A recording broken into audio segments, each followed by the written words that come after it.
Hello everyone, this is Professor Pawan Shonkar and I can welcome you in the 17th lecture of Mechanics of Material, and today we will discuss some more numericals on torsion. Okay, so we have discussed two numericals in the last lecture. Let's have a third numerical. Find the maximum shear stress induced in a solid circular shaft of diameter 15 cm when shaft transmits 150 kilowatt power at 180 rpm. So here I am writing the given data. Maximum shear induced in a solid circular shaft of diameter. So diameter दिया है d is equal to 15 cm, मतलब हो गया 150 mm. When shaft transmit 150 kilowatt, so power दिया है 150 kilowatt, मतलब 150 into 10⁻³ VAT. RPM दिया है 180 और क्या निकालने के लिए बोला है? मैक्सिमम स्ट्रेस निकालना है हमें, टाउ. तो सबसे पहले पावर दिया है, पावर का इक्वेशन यूज करेंगे. We know that power is 2 pi nt by 60. Here power is 150 into 10⁻³ equal to 2 pi n दिया है आपको 180 rpm into टॉर्क by 60. यहां से आपको टॉर्क मिल जाएगा. सिर्फ टॉर्क की अननोन टर्म है, तो यहाँ पे टॉर्क आना चाहिए 28647.8 न्यूटन मीटर. मैंने पहले भी आपको बताया था, जब पावर का इक्वेशन यूज करेंगे उसमें से जब हम टॉर्क निकालेंगे तो वो टॉर्क आएगा न्यूटन मीटर में, क्योंकि पावर हमने वैट में यूज किया है, न्यूटन मीटर पर सेकंड बराबर है. तो जो टॉर्क आएगा वो न्यूटन मीटर में आएगा. फिर बाद में जब हम टॉर्क का इक्वेशन यूज करेंगे, हमें पता है T is equal to π/16 tau D cube. ये जब इक्वेशन हम यूज करेंगे और यहाँ से हम अगर हमें डायमीटर अगर निकालना है, यहाँ पे सिर्फ टाउ ही निकालना है, तो डायमीटर दिया है. ओके, तो यहाँ पे दिया है डायमीटर और टाउ निकालना है. तो जैसे अभी ये न्यूटन मीटर है, ये डायमीटर हमारे पास में mm है, तो हम इसको न्यूटन mm में यूज करेंगे. सो 28647.8 ये न्यूटन मीटर है, हमें न्यूटन mm में यूज करना है. सो 10⁻³ न्यूटन mm हो गया अभी, इक्वल टू π/16. टाउ निकालना है हमें और d कितना है हमारे पास में mm में 150. मतलब सभी जो चीज़ें आपको यूज करनी है वो सेम यूनिट में यूज करनी है. तो यहाँ पे सिर्फ और सिर्फ टाउ अननोन है, कैलसी से टाउ कैलकुलेट करो. आपका टाउ आना चाहिए, सॉरी ये वैल्यू चेंज है, टॉर्क इतना नहीं आ रहा है, बाय मिस्टेक मैंने नेक्स्ट न्यूमेरिकल लिख लिया था. 7957.7 न्यूटन मीटर ये वैल्यू आ रही है.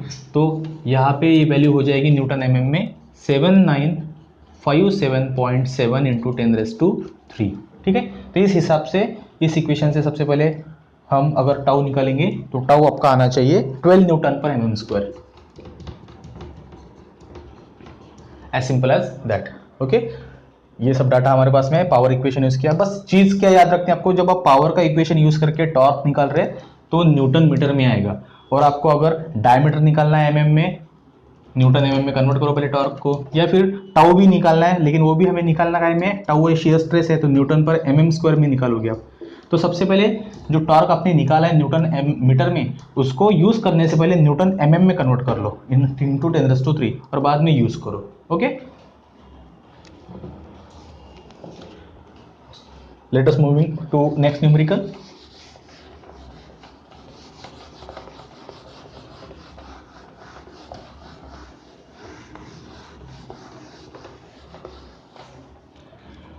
Next numerical says a solid cylindrical shaft is to transmit 300 kilowatt power.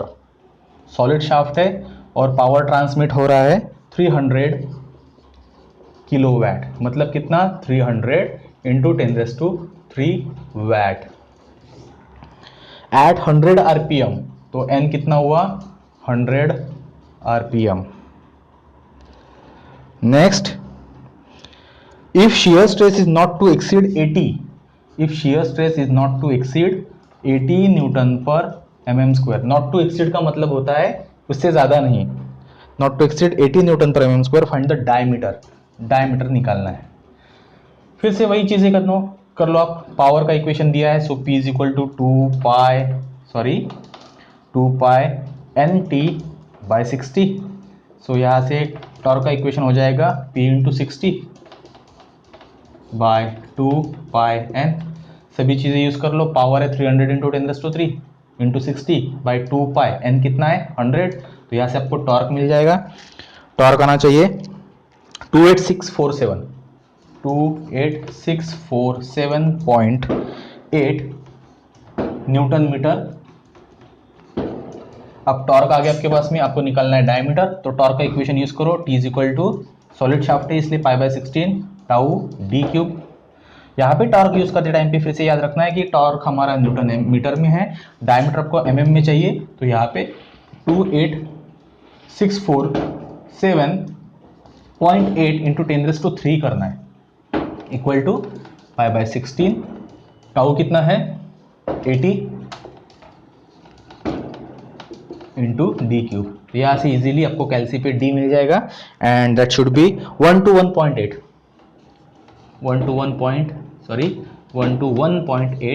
mm। आप राउंड फिगर ले सकते हो directly 122 mm, no issue, you can consider a round figure 122 mm standard diameter. Okay, again moving to next numerical, will try to solve maximum numerical in this lecture, जितने possible है उतने ज़्यादा cover करने की कोशिश करेंगे हम।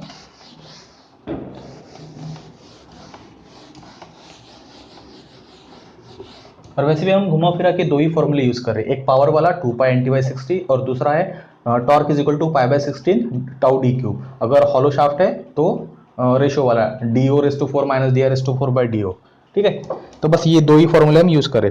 सो numerical number 5, solid steel shaft has to transmit 75 kilowatt, power दिया है 75 kilowatt, so 10⁻³ watt at 200 RPM, तो n दिया है 200 RPM, taking allowable shear stress as 70 newton पर mm स्क्वायर, तो टाउ भी दिया है यहाँ पे 70 न्यूटन पर mm square. Find suitable diameter for the shaft if maximum torque transmitted at each revolution exceeds the mean by 30%। अब ये क्या है, यहाँ पे बोला है कि जो टॉर्क यहाँ पे ऑब्टेन हो रहा है इस कैलकुलेशन से, उससे 30% और बढ़ा दो, transmitted at each revolution exceeds the mean by 30%। सो ये 30% से आपको इतने अमाउंट से जो टॉर्क है वो बढ़ाना पड़ेगा, तो एक जो टॉर्क मिलेगा आपको मीन टॉर्क मिलेगा, मतलब इस कैलकुलेशन जैसे हम पावर का इक्वेशन यूज करेंगे। ठीक है, उसके बाद में जो टॉर्क हमें यूज करना है वो 30% बढ़ा हुआ रहेगा, तो बाद में देखते हैं। सबसे पहले इसको, तो यहाँ पे निकालना है आपको डायमीटर, डायमीटर निकालना है। देखो सबसे पहले एज यूजुअल पावर का इक्वेशन यूज करके हम टॉर्क निकालेंगे, so T is equal to P into 60/2 pi n, वही इक्वेशन है, P is equal to 2 pi NT/60। तो यहाँ से P कितना है 75 into 10⁻³ into 60 divide by 2 pi और n कितना है 200। तो यहाँ से टॉर्क मिला है 3580.98 3580.98 न्यूटन मीटर। तो मैं लिख दूँ 10⁻³ न्यूटन mm, मैंने यहीं पे कन्वर्ट करके रख दिया। अब ये जो T टॉर्क मिला है हमें, डायरेक्टली ये इक्वेशन यूज करके हम प्रॉब्लम सॉल्व नहीं करेंगे, क्योंकि वहां पे बोला है कि टॉर्क एक्सीड बाय 30%, इसलिए फिर ये हो गया आपका T मीन और T नॉर्मल। सो T मैक्सिमम, जो बढ़ा हुआ टॉर्क रहेगा उसको हम बोल देंगे T मैक्सिमम इज 30%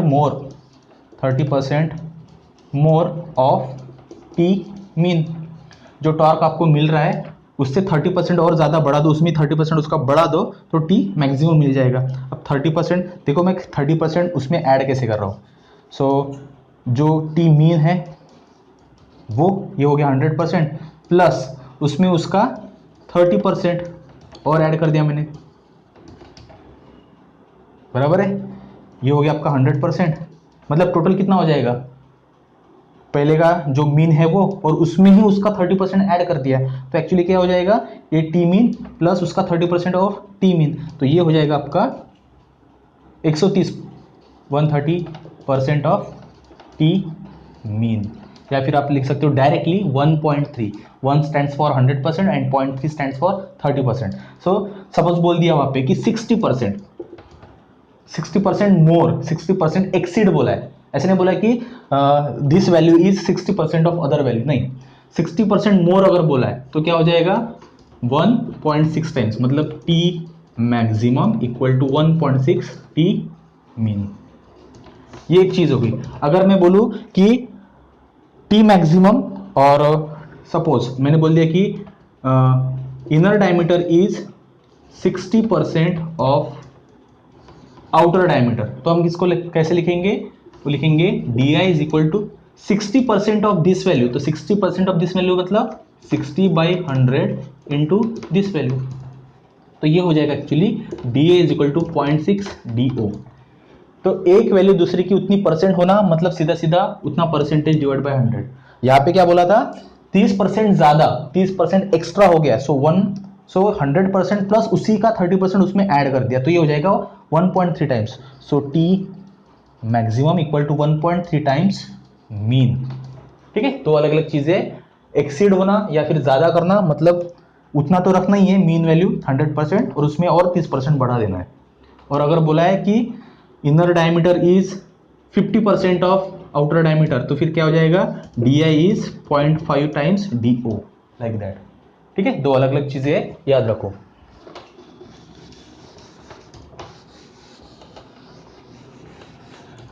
तो यहां पे आपको टी मैक्स निकालना पड़ेगा। सबसे पहले टी मीन निकल गया हमारा इतना, so hence T max is 1.3 into T mean value is 3580.98 into 10⁻³ equal to, ये वैल्यू आनी चाहिए 4655.274 इंटू 10⁻³ न्यूटन mm। ये टॉर्क आपको यूज करना है। हम मैक्सिमम टॉर्क मतलब पहले वैल्यू इतनी आई थी, उसको हमने इसी वैल्यू में उसका ही 30% उसमें ऐड कर दिया, तो बन गई ये value, like 1.3 into mean value, तो 4655.274 इंटू 10⁻³ न्यूटन mm। अब ये वैल्यू यूज करके हमें क्या निकालना है, डायमीटर निकालना है। सो डायमीटर हमें पता है T is equal to π/16 tau D cube, और ये सॉलिड शाफ्ट है, सो नो इशू, 46 टॉर्क है। अब आपको टी मैक्स यूज करना पड़ेगा, टी मीन नहीं यूज करना है।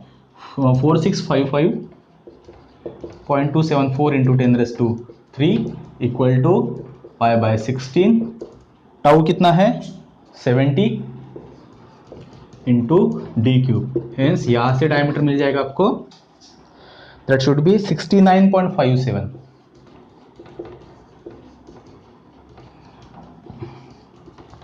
हम round figure next diameter consider करेंगे लाइक 70 mm। एक्चुअली पार्ट नहीं किया तो भी चलेगा, we are okay with this term which 69.57। Okay, so this is a standard diameter, क्योंकि इतने डायमीटर का शाफ्ट नहीं बनेगा standardly practically, so round figure चाहिए। सो इसकी round figure next 70 mm। Okay, चलो ठीक है। Next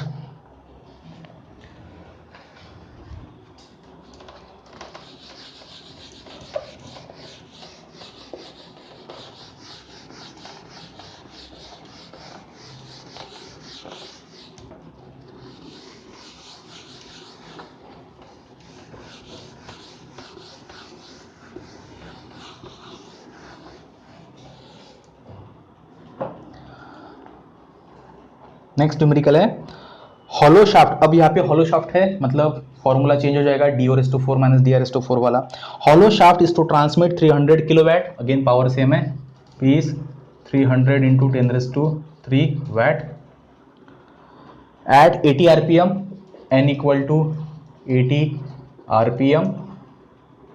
If the shear stress is not to exceed 60 Newton पर mm स्क्वायर, टाउ दिया है 60, यस 60 न्यूटन पर mm स्क्वायर, और क्या दिया है, and internal diameter is 0.6 times external diameter. यहाँ पे एक रिलेशन दिया है, इंटरनल डायमीटर मतलब D I is 0.6 times 0.6 times outer diameter, like this, ये दिया हुआ है. Find the external and internal diameter, assume maximum torque is 1.4 times the mean torque. Already ये भी चीज दी है, सबसे पहले तो ये दिया एक relation, inner diameter is 0.6 times outer diameter and maximum torque is 1.4 times mean torque. जैसे हमने लास्ट में ये कैलकुलेट किया था, यहाँ पे एक्चुअली दिया है मैक्सिमम टॉर्क इज 1.4, तो कैलकुलेशन वाइज जो टॉर्क मिलेगा उसको 1.4 टाइम्स मल्टीप्लाई कर देंगे तो फिर मैक्सिमम टॉर्क मिल जाएगा. तो पावर से हम स्टार्ट करेंगे, P is equal to again 2 pi N T by 60. तो यहाँ से टॉर्क मिल जाएगा आपको, T is equal to P into 60 by 2 pi N. So P into 60 by 2 pi N कितना है 80.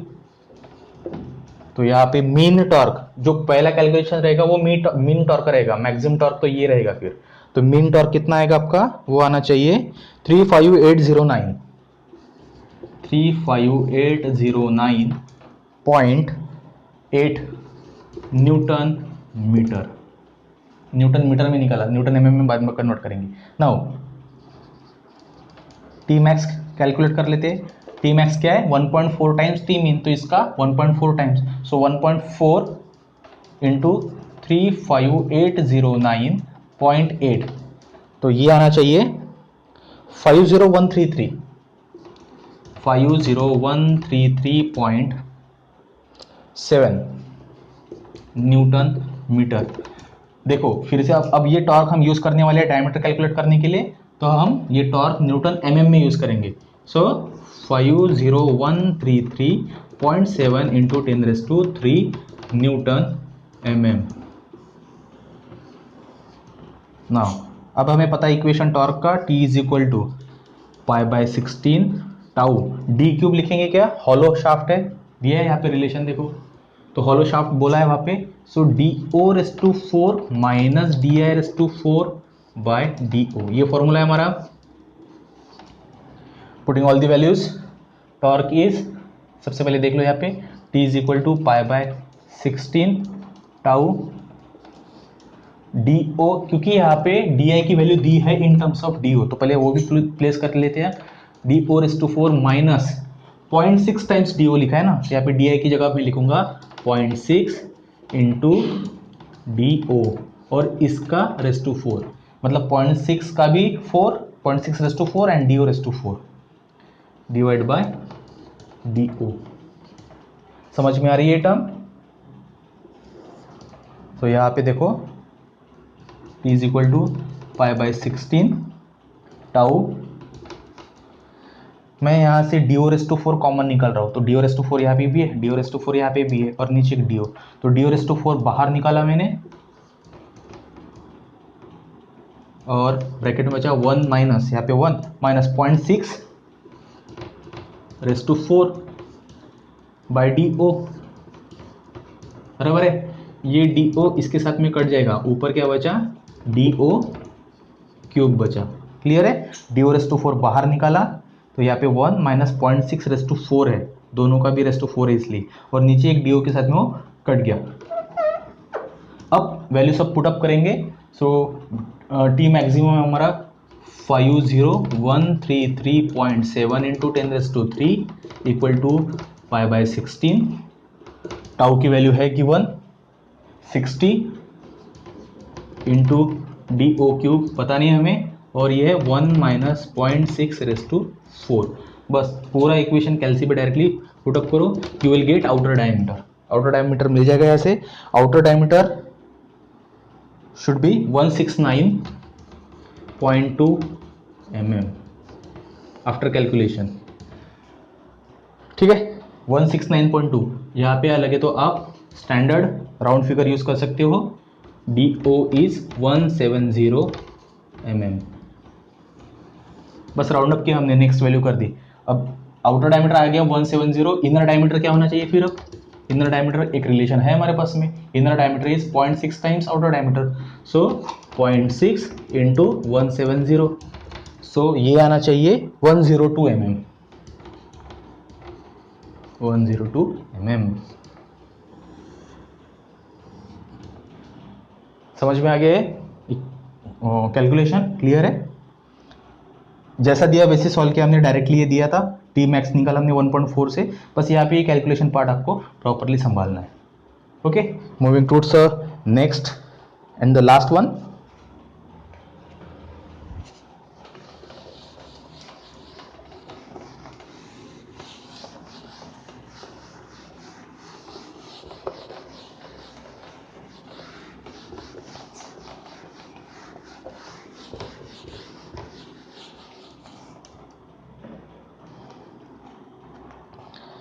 Refer numerical number 7. Hollow shaft having inside diameter 60% of outer diameter.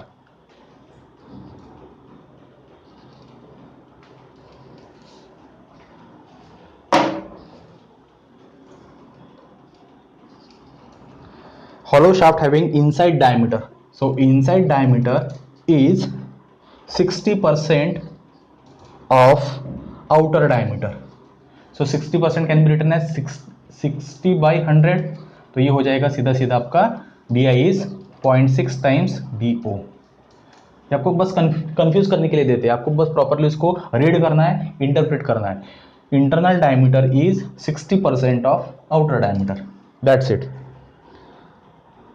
Is to be replaced by solid shaft transmitting a same power at same RPM, full stop. Calculate percentage saving in material if material is used is same। अब यहाँ पे बस एक ही चीज दिए कि भाई hollow shaft है और इंटरनल डायमीटर ये 0.6 टाइम्स आउटर डायमीटर है। क्या बोला गया है कि अगर सेम पावर और सेम टॉर्क अगर ट्रांसफर हो रहा है दोनों शाफ्ट से, तो हॉलो शाफ्ट को अगर सॉलिड शाफ्ट से रिप्लेस करना है, हॉलो शाफ्ट की जगह सॉलिड शाफ्ट अगर यूज करना है तो कितना मटेरियल हम सेव कर सकते हैं। मतलब देखो ये सॉलिड शाफ्ट है सपोज, ठीक है, ये हॉलो शाफ्ट है, तो यहाँ पे कंपेयर टू ये सॉलिड शाफ्ट और ये हॉलो शाफ्ट, तो यहाँ पे इतना तो रिसेस है ना, ये होल है, तो यहाँ पे मटेरियल कम हो रहा है। तो सपोज अगर हमें सॉलिड शाफ्ट की जगह हॉलो शाफ्ट अगर यूज करना है तो हम कितना मटेरियल वहाँ पे सेव कर सकते हैं। कंडीशन क्या है कि वहाँ पे टॉर्क सेम है, पावर सेम है, सॉरी दोनों में पावर सेम है इसलिए दोनों में टॉर्क भी सेम है, और सेम मटेरियल की है, दोनों की दोनों मटेरियल भी सेम है। तो यहाँ पे हम कितना परसेंटेज मटेरियल सेव कर सकते हैं अगर हमें सेम पावर और सेम टॉर्क ट्रांसमिट करना है तो।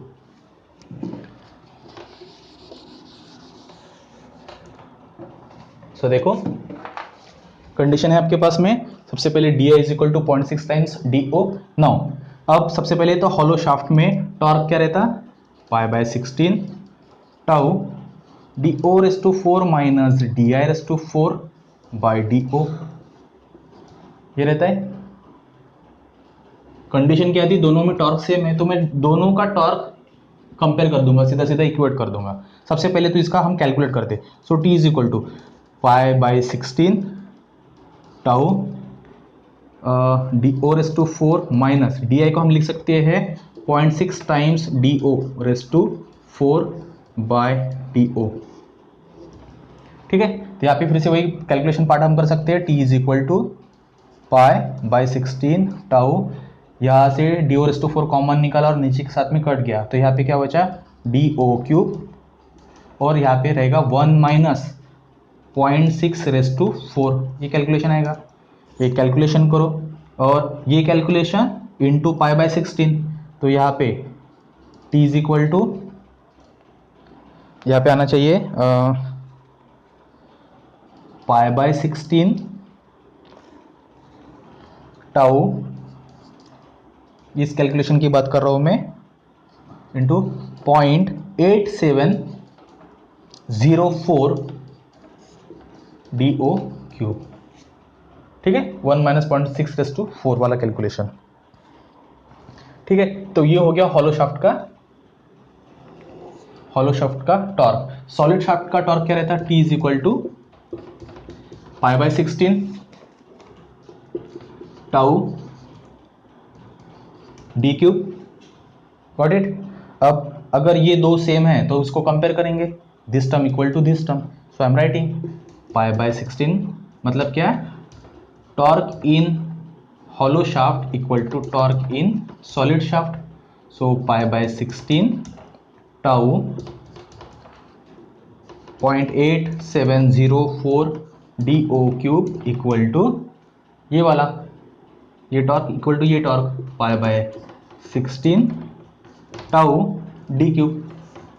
देखो बाकी तो सब टर्म चेंज डिलीट हो जाएगी, π/16 टाउ π/16 टाउ ये कट गया, तो यहाँ पे बचा डी क्यूब इक्वल टू ये टर्म 0.8704 DO क्यूब, या फिर सीधा सीधा दोनों तरफ से क्यूब रूट निकाल लो, तो बस इसका क्यूब रूट कितना आएगा? कैलसी पे चेक करो, इसका क्यूब रूट आना चाहिए 9548 DO।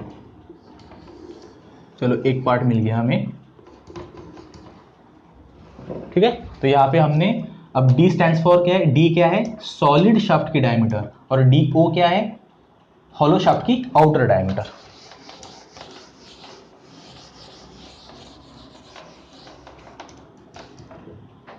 अब यहाँ पे हम क्या निकाल रहे थे? परसेंटेज सेविंग निकाल रहे थे। अब परसेंटेज सेविंग यहाँ पे कैसे समझ में आया कि भाई इतना एरिया इसमें कम है, इसमें ज़्यादा है, ठीक है, इतना एरिया कवर नहीं हो रहा है ना ये वाला एरिया, तो सीधा सीधा हम अगर एरिया निकालेंगे कि भाई एरिया परसेंटेज हमने कितना सेव किया, तो हमें समझ में आ जाएगा कि हमने मटेरियल कितना सेव किया एरिया के रिस्पेक्टिव में।